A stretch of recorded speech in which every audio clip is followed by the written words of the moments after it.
Dès notre arrivée à la ferme de Normandin, une ferme bovine propriété de Guy Duchesne, nous avons eu droit à une belle surprise. Je vous laisse la découvrir.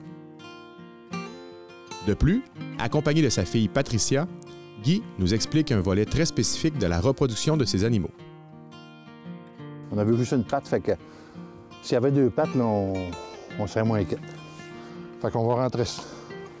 Ouais.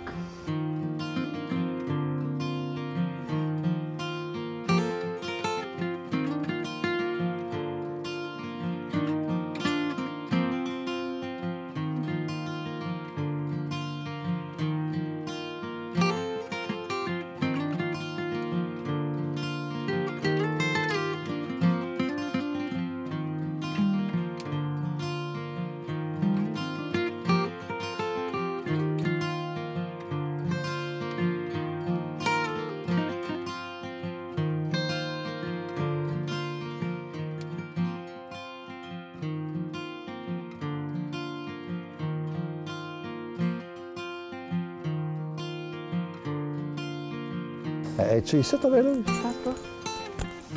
On a-tu besoin ailleurs? Hein? Et puis ici? Oui, elle est là. On a-tu un licou? Ben, si on l'a pas rapporté la dernière fois, il doit être là. Oui, on en a un, il est vert, le vert.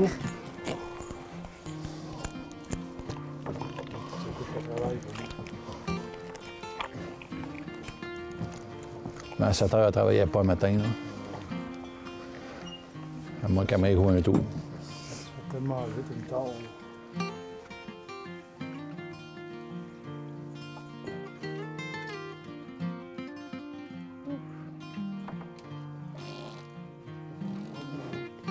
On peut pas en aller ici, là.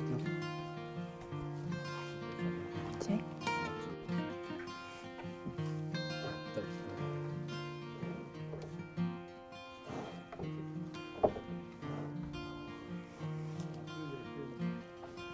Ouais, elle est tranquille quand même.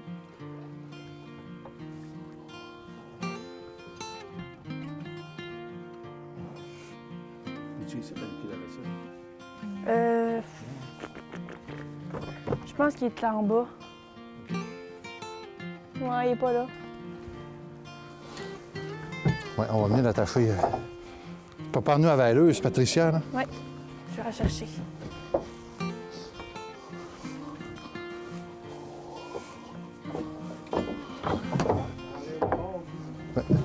Oui.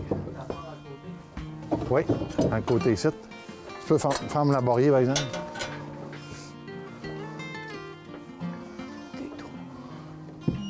Attache, sors. OK.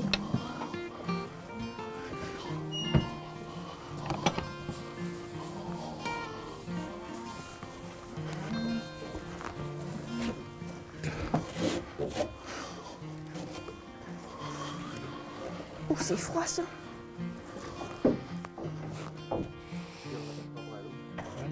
Ça va sortir de même. T'es là. Parce que Watchwood, il ne faut pas qu'elle se lève, là. Je pense pas qu'on va avoir rendu ça. Pas de Hein? C'est de ce bord-là. Non. Oui? Non? OK.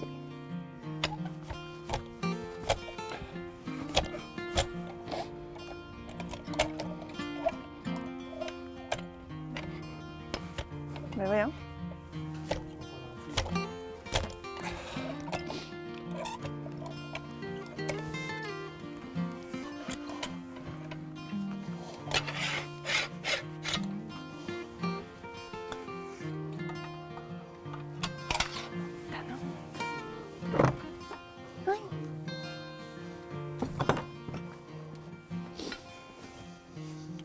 Tu fais sur la baguette de bord? Non. Oh! Je pense que ce sera pas trop dur. Une petite acide. Ouais.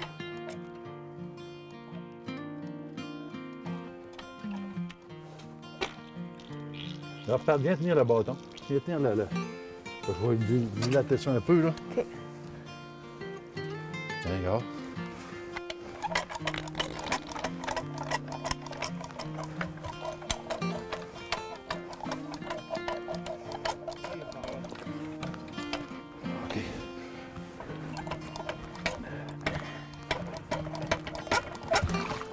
là là.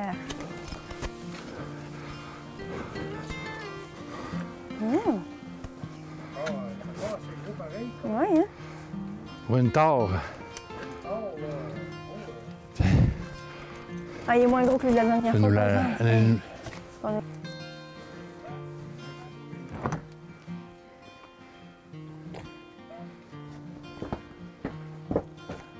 Bill est bien. Il est bien vivant. Hein?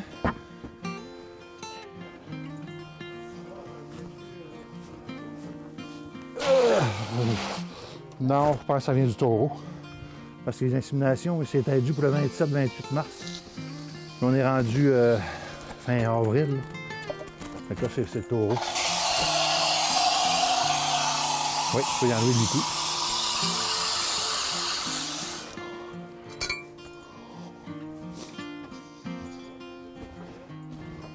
Hein? Ça ne pourrait pas donner mieux ça matin. On appelle ça les voies de la nature. Ouais. C'est pas pire, ça arrive à 10h30 l'avant-midi. Il y a des fois que ça arrive à minuit. Oh oui. Je suis en train de faire un colostrum pour le petit veau qui vient de naître. Dans le fond, un colostrum, c'est le premier lait de la vache. C'est exactement, je sais pas, là, mais c'est le premier lait de la vache pour qui a plus de nutriments puis plus de. Ça réchauffe un peu le veau aussi.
Autrement dit, c'est Coverhill qui, autrement dit, je lui prête mes receveuses, puis lui, il va mettre ses embryons dedans. OK. Puis là, je vais être rémunéré par rapport à le nombre de sujets qui vont naître. Ils vont naître au mois de fin février. Après ça, ben on va les garder jusqu'à l'automne. OK. Les petits veaux de ça. Après ça, à l'automne, il vient chercher. Ils s'en vont à cette ferme-là. Ouais. OK. Ouais. Il va les finir. Ouais. Lui ça, ben, là, ça va être des taureaux reproducteurs. Ah, OK. Les mâles vont être des taureaux reproducteurs. Les femelles Puis vont les être- femelles, ça va être des sujets d'élevage. OK, là, ces embryons-là sont voués Ouais. juste à la reproduction plus tard. Oui, parce que là, c'est de la haute génétique. Là. OK. Le père, là, il a tout un pedigree, puis la mère aussi. OK. Fait que là, les embryons, lui, ce qu'il a besoin, c'est des porteuses. Fait que là, c'est ça qu'on va faire. On a choisi des génisses avec la croupe, là, les échillons, là, c'est le plus large possible, les plus larges pour que ces petits veaux-là naissent, on a les chances de notre bord. Puis là, tu trouves-tu être rémunéré au produit final ou c'est... Oui, rémunéré au produit final. OK, fait que si la vache ne vèle pas, il n'y a pas de revenu. Non. Oh, OK. Oui. Tu sais, mais nous autres, comme dans le protocole, là, on implante le 20 mai. Bon, ben, on va surveiller les chaleurs. On va pouvoir en remettre un embryon si on veut, Ah, OK. si elle n'est pas collée, du premier embryon. Puis le 17 juin, là, on fait une échographie. Là, on sait si elle va être gestante d'un embryon ou pas.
Bonjour Gilles.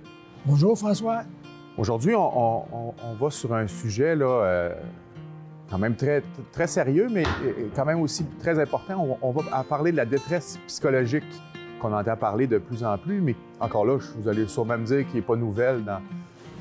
Non, c'est sûr que la détresse psychologique, c'est le lot de bien des domaines, mais c'était tabou à l'époque. Puis aujourd'hui, heureusement, les gens ont plus de ressources, puis ils vont chercher de l'aide aussi, puis ils n'hésitent pas à le faire. C'est un peu ça que j'aimerais qu'on traite aujourd'hui, François. Les agriculteurs ont toujours été à la merci des conditions climatiques, tout le monde le sait. Autant les récoltes pouvaient être exceptionnelles une année, autant elles pouvaient être désastreuses l'année suivante. Cet écart complètement imprévisible représentait un poids énorme, on peut le penser, sur les épaules des pauvres agriculteurs qui devaient, malgré tout, nourrir leurs familles nombreuses. Au moment de la colonisation du lac Saint-Jean, dès le début, on peut dire vers 1840, on vantait les propriétés des sols pour attirer les cultivateurs à s'y établir. On leur promettait des terres riches et fertiles, mais personne n'était, bien sûr, à l'abri des intempéries, les punitions du ciel, comme on les appelait autrefois. L'une des plus grandes épreuves que les agriculteurs de la région ont dû surmonter est sûrement celle du grand feu de 1870. Il faut dire qu'à l'époque, le printemps avait été particulièrement sec. Quelques nouveaux arrivants avaient préparé leur lot en coupant des arbres et en essouchant avant de procéder au brûlage des débris. C'est de cette façon que le grand feu est né. C'est en mai 1870, en pleine canicule, qu'une famille de la rivière à l'Ours, près de Saint-Félicien, a brûlé quelques branchages. Malheureusement, le vent cette journée-là était trop fort et le petit feu d'abatis est rapidement devenu incontrôlable. La forêt s'enflammait de plus en plus. Le feu parcourut au total 120 km de Saint-Félicien à Chicoutimi dans un intervalle de 7 heures. Le ciel était noir de fumée, couvert d'un épais brouillard. Les gens priaient Dieu d'apaiser sa colère et de les épargner. On croyait que c'était la fin du monde. Le résultat fut catastrophique. 3800 km² de terre qui ont été complètement ravagés par l'incendie destructeur. Il ruinait un lot en quelques secondes. De nombreux défricheurs ont tout perdu. Maisons, granges, terres, récoltes, provisions, animaux de la ferme. Si avant le feu, on était dans la misère, c'était maintenant l'extrême misère. On n'avait plus rien, chacun devait compter sur l'aide du voisin pour survivre. Par le fait même, la tragédie a causé une crise financière ainsi qu'une forte demande pour les graines de semences qui menait bien sûr à la rareté de la ressource.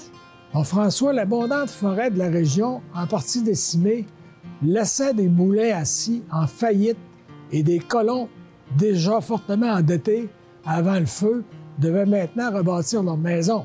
Les conséquences du grand feu n'ont pas été que négatives, on peut le penser.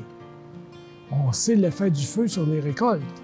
Il est maintenant bien connu que le brûlage des terres, de temps à autre, peut avoir un effet régénérateur et agir un peu comme un engrais, par exemple, dans la culture du bleuet sauvage. Bien assez tôt, après l'incendie, les bonnes récoltes avaient repris. Les agriculteurs pouvaient retourner à leurs habitudes quotidiennes. C'est au courant de la même décennie que va s'ajouter un malheur des agriculteurs des saisons de non, ils n'avaient pas assez de main, des saisons de sécheresse, durant lesquelles le foin manque d'eau, ce qui mène aussi à une pénurie. Certaines années, les saisons sont au contraire trop pluvieuses, ce qui nuit à la fenaison, comme durant l'année 1880.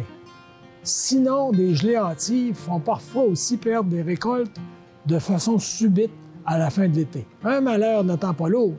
Pour survivre aux dures années, les familles devaient rationner la nourriture et souvent se priver d'aliments. Les animaux également étaient touchés. À travers les épisodes météorologiques, on vivait aussi d'innombrables épreuves de la maladie, dont une violente épidémie de petite vérole en 1875. La santé était souvent précaire chez les agriculteurs en partie dû aux durs travaux manuels dans les champs. Et un ensemble de tous ces facteurs pouvait causer une certaine détresse psychologique, on peut le penser, chez nos ancêtres. On peut penser, François, la vie de l'époque, aussi affligeante qu'elle était, elle se composait d'aléas qui exigeaient de la persévérance et surtout beaucoup d'entraide. Autrefois, quand de telles tragédies survenaient, on les, encore là, prénommait des punitions divines. On cherchait donc à se repentir en se tournant vers la religion. Alors toute la communauté se réunissait sur le perron de l'église, on en réglait des problèmes. Ou de la petite chapelle, on allait s'y ressourcer, trouver la force aussi de traverser les épreuves et se confesser. Ça, c'est important, la confession. Alors, ça fait encore le tour, François, de ce sujet. On pourra revenir encore en complément avec de futures capsules. De ce que je comprends encore, c'est toujours la solidarité, l'entraide qui revient souvent dans nos sujets, qui facilite là, le travail, le dur travail, autant historiquement que même encore aujourd'hui. Oui. On le constate à chacune des capsules, François, c'est vraiment, ça revient tout le temps, l'entraide, la solidarité. Il y a une petite phrase qui me vient à l'esprit, qui dit que tout seul, on va plus vite, mais en groupe, on va plus loin.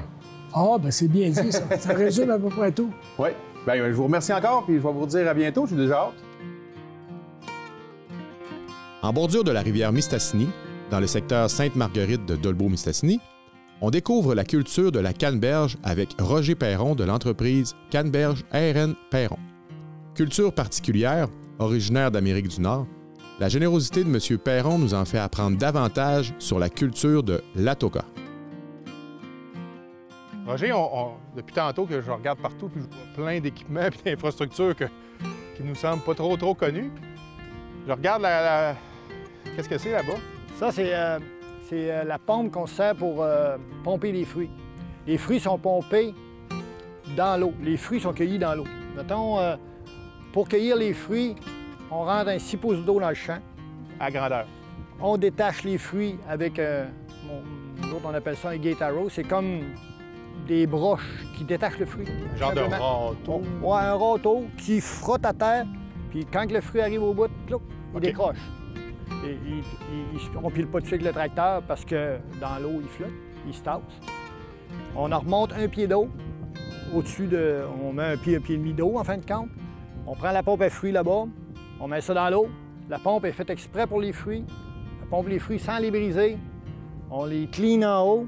Il y a la moitié qui est nettoyée en haut. Je dirais les feuilles sortent toutes à côté. Fait que les feuilles sortent d'un trailer, les fruits sortent dans la vanne.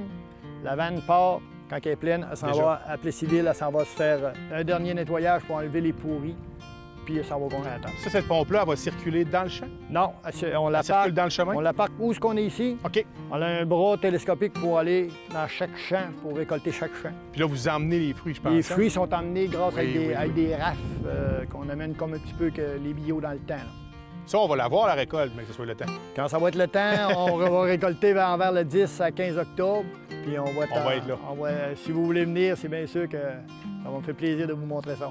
Tu nous parlais tout à l'heure de ton bassin de sédimentation. C'est ça, le bassin de sédimentation? Oui, c'est lui? Le bassin de sédimentation. Lui, il sert à recueillir tout le drainage de tous les champs.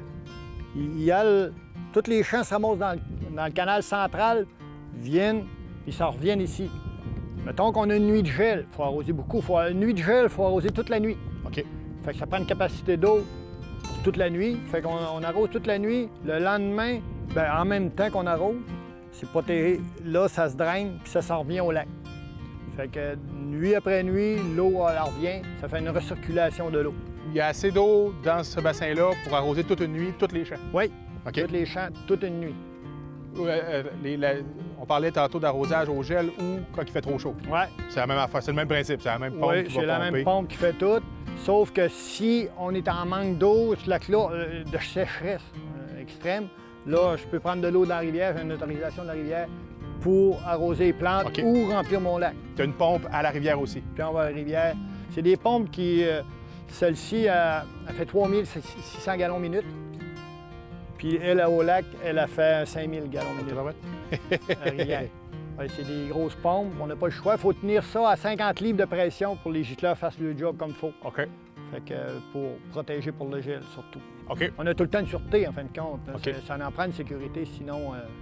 Puis nous autres, ben, avec les alarmes qu'on a, quand ils me collent pour une nuit de gel, quand j'ai commencé à arroser, l'alarme ne crie plus. Ah, OK. Fait que si elle arrête, puis je me suis rendormi, ben, elle va me réveiller, puis elle va dire regel l'ouvrage. Puis là, l'arrosage durant le gel, c'est quand les bourgeons sont sortis. Puis advenant le cas où il n'y aurait pas d'arrosage, le bourgeon gèle, il meurt, t'as pas de fruits. C'est ça. Aussi drastique que ça. C'est aussi simple que ça. OK. C'est aussi simple que ça. Puis durant l'été, tu parlais d'un 30-32. Là, c'est le plant qui sécherait. Ouais, ça, c'est le plan. Puis le bourgeon aussi. OK. Bourgeon, Puis là, encore là, Puis, pas de fruits. je vous dis que je l'ai déjà vécu, là. Des ronds de... Tu sais que, mettons que les gicleurs ont mal arrosé, un gicleur qui a brisé, il n'y a pas... ça arrive qu'il passe une roche puis il reste plus dedans. Bien, le gicleur n'a pas viré. Bien, le lendemain ou le surlendemain, je vois que les feuilles sont en train de faner. Puis, écoute, à ce coin-là, il n'y aura pas de fruits. Là. Pas de fruits, là. C'est pas compliqué. Là, On saute une année. Oui. La plante de la canneberge est bien faite. Mettons qu'elle brûle cette année-là, l'année d'après, elle va, elle va pousser. J'ai pas besoin de replanter rien. OK. Il y a des fois, on voit des plants bruns de temps en temps. Bien, ça, c'est du leaf drop, c'est un manque d'oxygène durant l'hiver. Sa plante, elle sèche là, elle ne donnera pas de fruits, mais l'année d'après, elle va meurt pousser. pas complètement. OK. L'année d'après, les racines restent bonnes, mais elle ne donne pas de fruits cette année-là. C'est Il ne faut pas trop que ça se produise souvent parce que nous autres, on travaille pour le fruit. L'hiver, les canneberges, on les fait geler dans la glace. On rentre un pied d'eau à grandeur, puis la glace, on reste épaissir la glace, puis la canneberge demeure tout l'hiver dans la glace. Quand on a besoin de sabler pour faire retiger, rafraîchir les plants, on passe à la glace avec un sableur. Moi, je mets un demi-pouce de glace quand j'ai besoin. Puis celui-là, regarde, il a été sablé cet hiver. On ne voit pas de différence avec les autres beaucoup. T'étends du sable sur la neige, sur la glace. Sur la glace à la grandeur du champ. À la grandeur du champ. Quand la glace fond, le sable, regarde, le sable, on en a là. Il s'en va au fond. Le sable descend dans le fond, puis il va donner une chance à la plante de faire d'autres petits uprights. OK. De faire de nouveaux plants. De relever, là, de nouveaux... De nouveaux plants. OK. Qui vont me donner des fruits dans 2 ans, en fin de compte. Fait que le même plant peut te donner plus qu'un fruit. Oui. Mettons que le upright va pousser après un stallon comme ça, là. OK. Tu sais, après un plan de même, là. Regarde, justement, lui, il en a, là. Alors, ça fait que lui, là, si le plant, là, il serait dans le sable à grandeur, à longueur, mais tout où il y a des petites pointes de sortie, là, il se fait tous des petits uprights. Il ferait tous des petits uprights de même. Fait que tu pourrais espérer un fruit à tous les petits... oui, on espère un fruit à toutes les uprights, si on veut. OK. Mais pas la première année. Il va faire un bourgeon l'année... Autrement dit, cette année, il va pousser. Il va faire un bourgeon cet automne. Il va me donner un fruit l'année d'après. OK. Là, on les voit, les gicleurs que tu as pour arroser. T'en as plusieurs par champ. On a un gicleur à tous les 50 pieds. Tu as 2 lignes de gicleurs par champ. Par champ, c'est des champs de 120 pieds de large. Tout drainé, tout avec la tuyauterie par en dessous, connecté à tes pompes. Oui. Tous les tuyaux souterrains, dans ma mémoire, là, les tuyaux souterrains sont à 24 pouces de creux pour le trop d'eau. OK. Quand il y a trop d'eau, ça sort. Parce que la plante, il ne faut pas que les racines restent plus que, je pense, 48 heures dans l'été. OK. Les racines dans l'eau. OK. Ils ont besoin d'humidité, mais pas être nayés l'été. S'ils sont trop arrosés, ils vont faire comme d'autres choses, ils vont bousser rien qu'en végétation. OK, ils ne donneront pas de fruits. C'est vraiment une question d'équilibre, puis il faut y voir. Hein? Oui, il faut y voir, il faut être attentif puis être là souvent. Fait que, tu sais, on pourrait faire le parallèle. Souvent, on parle de la production animale, qu'il faut être là pour surveiller les animaux. Production végétale, c'est la même chose aussi. Faut pas la perdre. Là, on est encore pas pire, là. Mais mec, ça commence, les bourgeons commencent à sortir, commencent à les protéger contre le gel. Les bébites vont arriver. Il va falloir surveiller les bébites, parce que les bébites, là, quand, mettons, on prend la tordeuse, ben, on a 3 jours. On a une fenêtre de 3 jours, là. Fait qu'il faut pas qu'il mouille, il faut qu'il fasse chaud, tu sais, pour que faire mon arrosage, que les bébites meurent, là. OK. Parce qu'on les arrose avec un savon un petit peu fort, là, mais c'est un produit bio qui est... On n'a pas le choix, c'est ça qu'il faut vivre avec. Je vous dirais 2 semaines de temps, il ne faut pas que ça sèche pas tout. Puis 2 semaines après, là, Ils vont ressortir on du voit sable? les bouts Ah, de ouais. chiffon sortir. Puis... Mais à force de mettre du sable, comme là, peut-être pas à 1,5 pouce par année, mais comme tu dis là, eux autres, à 3 pouces, à un moment donné, ils remplissent pas le champ de sable. Ouais, mais Ça prend du temps? ils font ça à comment? À tous les 30 ans, peut-être? Ah, OK, ouais. Tu sais, ils Ouais. font pas ça à tous les ans. Ouais, ouais, Tu ouais. sais, c'est pour rajeunir un champ. Là. OK. Mais moi, je pourrais, comme le bio, lui, je mets un peu de sorte de même ou je vais le tailler OK. avec mon râteau, comme je disais tantôt, un râteau et des couteaux. OK. Mais j'ai même pas fait, ça fait 10 ans, j'ai pas fait de tailleur encore. Ah non, OK, je pensais que c'était qu'à tous les ans. Non, non, non. Ah, OK. Non, c'est- ça c'est- dépend. Ça dépend des champs, ça dépend s'ils ont besoin d'être taillés. C'est comme n'importe quoi.